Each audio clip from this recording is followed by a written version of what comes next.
은퇴 후 남편이 변했다며 속상하다고 말하는 분들이 계십니다.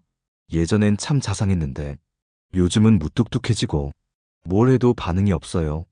하루 종일 집에만 있고 말수도 줄었어요. 이게 나이 든다는 건가요? 그러나 저는 그런 말씀을 들을 때 가슴이 조여옵니다.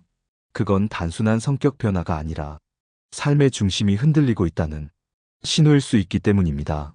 한 남자가 있었습니다. 평생 성실하게 직장을 다녔고 가정을 위해 희생해온 사람이었습니다. 아내는 그의 은퇴를 축하하며 앞으로는 둘만의 시간을 행복하게 보내자고 말했죠. 하지만 시간이 흐를수록 그는 말이 없어졌고 눈빛은 점점 흐려졌습니다. 집 안 구석에 앉아 TV만 보거나 혼자 조용히 산책을 나가는 날이 늘었죠. 어느 날 아내가 물었습니다. 여보, 요즘 무슨 걱정 있어요? 그는 대답했습니다. 이제 나는 쓸모없는 사람이 된 것 같아. 더는 누구에게도 필요하지 않은 느낌이야. 직장에서 나를 찾던 사람도 없고 아이들도 바쁘다며 전화를 잘 안 해. 나는 그냥 여기 조용히 사라져가면 모두가 편할지도 모르겠네. 그 말을 들은 아내는 자신이 그동안 얼마나 무심했는지 뒤늦게 깨달았다고 합니다. 노년의 외로움은 혼자 살아서 오는 것이 아니라 내가 더는 필요하지 않다고 느껴질 때 시작됩니다. 평생을 달려온 남편이 은퇴 후 갑자기 멈춰서게 되면 몸보다 마음이 먼저 무너집니다. 특히 가장 가까운 사람인 아내의 말 한마디는 남편의 자존감에 깊은 상처가 되기도 하고 반대로 다시 일어설 힘이 되기도 합니다. 그래서 오늘 저는 이야기하고 싶습니다. 은퇴한 남편에게 절대 해서는 안 될 말, 그리고 그를 지탱해 줄 수 있는 따뜻한 말 한마디에 대해요. 이 방송은 누군가에게는 잊고 살던 사랑의 말 한마디를 기억나게 할지도 모릅니다. 누군가에게는 오랜만에 남편의 어깨를 한번 다정히 두드려보게 하는 계기가 되기를 진심으로 바랍니다. 우리가 내뱉는 말에는 사람을 살리는 힘이 있다는 것 기억해 주셨으면 좋겠습니다. 말이 씨가 된다. 예로부터 전해오는 이 말은 단순한 미신이 아닙니다. 우리의 말은 상대의 마음에 씨앗처럼 뿌려져 자라고 꽃이 되기도 하고 가시가 되기도 하니까요. 은퇴한 남편에게 하면 안 되는 말. 첫 번째는 이렇습니다. 하루 종일 집에서 뭐 하는 거야? 이 말은 생각보다 많은 부부 사이에서 오고 갑니다. 그 말의 의도는 심심하지 않아. 하루가 어떻게 가? 이런 관심일 수도 있지만 듣는 입장에선 이렇게 들립니다. 당신은 쓸모없어. 아무 일도 안 하면서 괜히 집에만 있어. 남편은 평생 무언가를 하고 살았습니다. 출근하고 회의하고 결정하고 책임지고 그래서 존재를 증명해왔죠. 그런데 지금은 아무것도 하지 않는 존재가 되었을 때 뭐해라는 질문 하나에 자신의 삶 전체가 부정당하는 느낌을 받을 수 있는 겁니다. 이와 관련해 어느 중년 부부의 이야기를 떠올립니다. 남편은 교장으로 정년퇴직 후 매일 집에서 식물에 물을 주고 신문을 정리하고 아내의 약속에 맞춰 운전을 해주는 작은 일상을 꾸리고 있었습니다. 하지만 아내는 당신은 요즘 시간도 많잖아. 이제 그냥 나 대신 이것 좀 해줘. 하루 종일 집에 있는데 할 수 있는 게 이것밖에 없어. 무심코 던진 말들이 쌓여 남편은 어느 날 운전대를 놓고 말했습니다. 내가 지금 뭘 하고 있는지 당신은 관심 없잖아. 그냥 편하게 쓰고 싶을 뿐이지. 내 시간을 존중해 준 적 있나? 아내는 깜짝 놀랐습니다. 그 말 속에 남편이 느낀 존재감 상실이 그토록 깊고 오래된 줄 몰랐던 겁니다. 이처럼 무심코 던진 한마디가 상대의 마음을 움츠러들게 하고 자존감을 바닥까지 떨어뜨릴 수 있습니다. 아무것도 안 해? 집에만 있어서 편하겠다. 그 나이에 할 일이 뭐가 있어? 이런 말들은 단순한 관찰이 아닌 비난처럼 들릴 수 있습니다. 그래서 말 한마디 전에는 한 번 더 생각해 보셔야 합니다.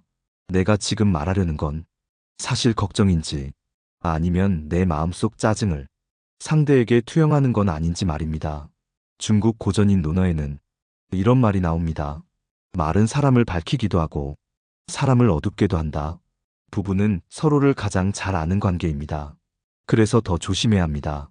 잘한다고 함부로 말해서는 안 되는 말이 있고 가까울수록 더 살펴야 하는 상대의 마음이 있습니다. 혹시 여러분도 남편에게 하루 종일 뭐해? 이렇게 말한 적 있으신가요? 그 말 속에 지금까지 살아온 남편의 시간이 무너져 내릴 수도 있다는 사실, 이제는 꼭 기억해 주셨으면 좋겠습니다. 은퇴한 남편에게 하면 안 되는 말. 두 번째는 바로 이렇습니다. 이제 당신도 좀 집안일 좀 해. 이 말 자체가 문제일까 궁금하실 수도 있습니다. 가사를 분담하는 건 당연한 일이고 부부가 함께 살아가는 한 방식이니까요. 하지만 문제는 말의 방식입니다. 그 말이 같이 하자는 요청이 아니라 이제 당신은 집에 있으니 마땅히 이걸 해야 한다는 명령처럼 들릴 때 남편은 더 이상 동반자가 아니라 심부름꾼이 된 것 같은 자존심의 상처를 입습니다. 은퇴 전 한 조직에서 수십 명을 이끌며 존중을 받던 남편입니다. 지금은 커피 한 잔을 따르면서도 이것도 못해? 그릇 좀 깨끗이 씻지 하는 말에 존재의 가치를 의심하게 됩니다. 저에게 상담을 받으러 오신 한 할머니의 사례가 있습니다. 제가 남편한테요. 설거지나 좀 해달라는 게 그렇게 기분 나쁜 말이었대요. 근데 진짜 너무 화가 나는 거예요. 왜 그게 기분 나쁘죠? 같이 사는 거잖아요. 그분의 말을 듣고 저는 이렇게 말씀드렸습니다. 같이 하자는 말은 우리가 함께 라는 따뜻한 감정을 담을 때 진짜로 힘이 납니다. 하지만 이제 당신은 일도 안 하잖아. 그러니까 이건 당신 몫이야. 라는 식의 말투에는 협력보다 지시가 담기고 마음이 상하기 쉬운 겁니다. 함께하는 일도 나 혼자 하니 도와줘. 같이 하면 내가 좋을 것 같아. 이런 식으로 접근하면 기꺼이 움직이고 기쁘게 돕습니다. 말 한마디가 관계를 결정합니다. 마치 밥 좀 해줘가 밥이나 해처럼 들리면 완전히 의미가 달라지는 것처럼요. 우리가 늘 쓰는 말이지만 어떤 톤으로 어떤 마음으로 전하느냐에 따라 그 말은 칼이 되기도 하고 등을 토닥이는 손이 되기도 합니다. 철학자 칼 야스퍼스는 언어는 인간의 존재 그 자체다 라고 말했습니다. 누군가에게 내가 존재하느냐는 그가 나에게 어떤 말을 어떻게 하느냐에 따라 달라질 수 있습니다. 남편에게 무언가를 부탁하고 싶을 때 그의 자존심을 건드리지 않으면서 함께하는 기쁨을 느낄 수 있게 표현하는 지혜, 그것이 노년의 가장 중요한 말의 기술입니다. 혹시 지금도 은퇴한 남편에게 당신은 할 일 없잖아. 이것 좀 해. 이런 말이 익숙해진 건 아닌가요? 오늘부터는 그 말 대신 이렇게 말해보세요. 당신이 설거지해주면 내 허리 덜 아파서 좋아. 그래서 고마워. 그 한마디에 남편은 다시 누군가에게 필요한 존재임을 느끼게 될 겁니다. 은퇴한 남편에게 하면 안 되는 말. 세 번째는 이렇습니다. 아이들이 더 잘하잖아. 당신은 옛날 방식이야. 이 말은 의도치 않게 남편을 가족 안에서 낡은 사람으로 만들 수 있습니다. 요즘 시대에 맞지 않는다는 말, 세대가 다르다는 말, 그 안에는 당신은 필요 없어라는 메시지가 담겨 있습니다. 과거에는 남편이 집안의 중심이었습니다. 결정권자였고 아이들의 인생에 방향을 제시하는 존재였죠. 하지만 시간이 흐르며 그 역할은 줄어들고 자녀들이 성인이 되면서 자연스럽게 조언도 줄고 대화도 줄어듭니다. 그런 상황에서 아내가 한마디 합니다. 당신은 몰라도 돼. 애들이 알아서 다 해. 남편은 이 말에 아무 대답도 하지 않습니다. 그저 웃으며 고개를 끄덕일 뿐이죠. 하지만 그 속엔 허탈함이 깃들어 있습니다. 나는 더 이상 이 가족에 쓸모없는 사람이구나. 상담실에서 만난 한 남성의 이야기가 떠오릅니다. 그는 은퇴 후 아이의 결혼식 준비를 도왔습니다. 식장은 어디가 좋을지, 식사 메뉴는 뭘로 할지 열심히 알아봤죠. 그런데 어느 날 아내가 했던 말 한마디가 그를 완전히 무너뜨렸습니다. 당신은 몰라도 돼. 요즘은 그런 방식 아니야. 그는 그날 이후 결혼식에 거의 관여하지 않았습니다. 내가 빠지는 게 맞다고 생각했어요. 나는 이제 그저 옆에 서 있는 그림자 같은 사람이더라고요. 그의 말에 저는 깊은 여운을 느꼈습니다. 사람은 노인이 되었다고 해서 생각이 멈추지 않습니다. 그들의 방식은 다를 수 있어도 거기엔 삶의 지혜와 경험이 있습니다. 그걸 옛날 사람이라는 말로 묶어버리면 존재 자체를 무시당하는 느낌을 받습니다. 그래서 우리는 자녀 앞에서도 남편을 존중해야 합니다. 아빠가 이런 의견 주셨는데 우리 같이 한번 생각해보자. 이런 말 한마디만 있어도 남편은 가족 안에서 여전히 존중받고 있음을 느낍니다. 노자의 도덕경에는 큰 덕은 흘러간다. 흘러감은 억지로 앞서지 않음이다. 라는 구절이 있습니다. 이 말처럼 진짜 지혜로운 사람은 말을 적게 해도 그 말에 무게가 있습니다. 남편이 조용하다고 그를 구석에 밀어두면 그 말 없는 침묵 속에서 가족에 대한 마음도 조용히 멀어질 수 있습니다. 혹시 지금 남편이 자꾸 뒤로 물러서는 것 같다면 그건 말 속에서 자신을 잃고 있기 때문일지 모릅니다. 말은 언제나 그 사람의 자리를 만들어줍니다. 우리 같이 결정하자. 당신 의견이 궁금해. 이 짧은 말들이 남편을 다시 가족의 중심으로 돌아오게 할 수 있습니다. 지금까지 살펴본 세 가지 말은 은퇴한 남편의 마음을 서서히 멀어지게 만드는 보이지 않는 독이었습니다. 이제는 반대로 그 마음을 다시 가까이 불러들이는 힘이 되는 말, 첫 번째를 말씀드릴 차례입니다. 그 말은 당신 덕분에 지금이 있어요. 라는 말입니다. 이 말은 단순한 감사 이상의 의미를 가집니다. 남편은 평생 누군가의 버팀목이 되어 왔습니다. 가족의 생계를 책임지고 아이들을 키우며 어려운 순간마다 앞장서서 가정을 지켜냈습니다. 그런 남편에게 지금 가장 필요한 건 과거의 수고를 인정받는 일입니다. 누군가의 존재가 빛나기 위해선 그가 지나온 길을 누군가는 알아봐줘야 합니다. 사연 하나를 떠올립니다. 남편은 37년간 한 제조업체에서 일했습니다. 새벽같이 출근하고 밤늦게 퇴근하면서도 늘 가족의 미래만을 생각했습니다. 은퇴 후 그는 벽을 보며 앉아있는 시간이 점점 길어졌습니다.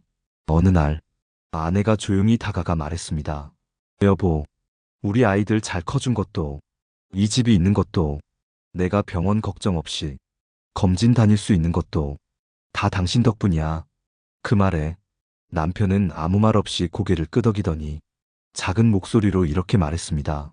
나한테 그런 말 해준 사람 처음이야. 은퇴는 새로운 시작이기도 하지만 지난 시간의 마무리이기도 합니다. 그 마무리가 고요한 무관심으로 끝나면 사람은 자신을 잃어버리기 쉽습니다. 하지만 그 시간이 의미 있었다고 인정받는 순간 사람은 다시 살아납니다. 노년의 가장 무서운 병은 고혈압이나 당뇨가 아니라 나는 아무것도 아니다라는 마음의 병이라고 합니다. 그래서 당신 덕분이에요라는 말은 단지 과거를 칭찬하는 말이 아니라 지금 이 순간 남편의 존재를 다시 일으켜 세우는 강력한 힘이 됩니다. 불교 경전 법구경에는 감사는 복의 씨앗이다 라는 말이 있습니다. 감사의 말은 상대방에게 주는 선물이자 우리 관계에 싹을 틔우는 씨앗이기도 합니다. 지금 여러분 옆에 있는 그 사람에게 이 말을 해보세요. 당신 덕분에 우리 가족은 웃을 수 있었어. 그 한마디가 한 사람의 삶 전체를 다시 반짝이게 할 수 있습니다. 은퇴한 남편에게 힘이 되는 말. 두 번째는 이렇습니다. 당신 없으면 나는 많이 불편해요. 이 말의 진짜 힘은 부족함을 드러낸다는 데 있습니다. 우리는 살면서 누군가를 의지하는 법보다 참고 스스로 해결하는 법을 더 많이 배워왔습니다. 특히 나이 들수록 괜히 의지하는 모습을 보이면 민폐라고 생각하는 분들이 많습니다. 하지만 사람은 누군가에게 당신 없으면 안 돼라는 말을 들을 때 살아있음을 느낍니다. 누군가에게 여전히 필요한 존재임을 깨달을 수 있기 때문입니다. 이 말을 들은 한 남편의 이야기를 전해드립니다. 그는 은퇴 후 가족과의 대화가 거의 없어졌고 점점 외출도 줄었습니다. 하루는 아내가 이런 말을 했다고 합니다. 여보, 당신 없으면 집에 전구 하나도 못 갈겠어. 세탁기 고장나면 나는 그냥 울고 말 거야. 그 순간 남편은 피식 웃으며 도구함을 챙겼습니다. 그 웃음은 내가 쓸모있는 사람이구나 라는 마음의 미소였다고 아내는 말했습니다. 그날 이후 남편은 집안 곳곳을 돌며 혼자 점검을 하기 시작했고, 저녁이면 오늘은 뭐 도와줄까? 라는 말을 자연스럽게 하게 되었다고 합니다. 이처럼 필요함은 사랑보다 더 깊은 감정을 줍니다. 사랑한다고 해도 쓸모없다고 느껴지는 순간 마음은 식고 맙니다. 하지만 당신이 필요해. 당신이 해주니까 든든해. 이런 말은 사랑을 행동으로 느끼게 해줍니다. 논어에서는 사람은 필요로 할 때 비로소 자신을 온전히 드러낸다고 합니다. 필요로 한다는 표현은 상대의 자리를 지켜주는 말입니다. 나는 혼자서도 잘해요. 이 말은 멋져 보일 수 있지만 그 말이 반복되면 누군가는 점점 멀어질 수 있습니다. 반대로 당신 없으면 불편해요. 라는 말은 상대에게 사랑을 느끼게 해주는 가장 깊고 부드러운 표현이 됩니다.